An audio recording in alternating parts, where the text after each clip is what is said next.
Yeah, in 2017, basically, that was in the peak of the drought, 2017, 2018.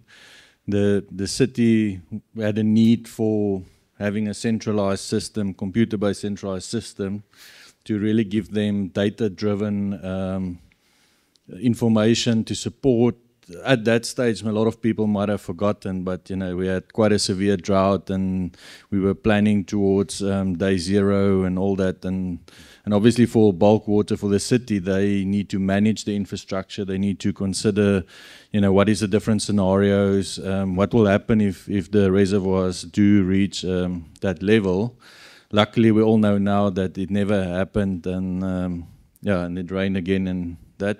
But basically, that kick-started this need to have basically a data-driven system. Okay. And Zutari was fortunate enough to be appointed to support them with this journey. So it's been quite a long journey to develop a system that can give them insights into the entire water infrastructure.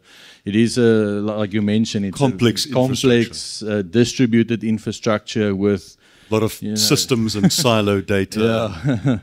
Yeah, and a lot of, in the beginning stages, there was a lot of data, but a lot of, how can I say, manual data. There was archive data. The city had a lot of years of historical data, but it wasn't integrated into a central system.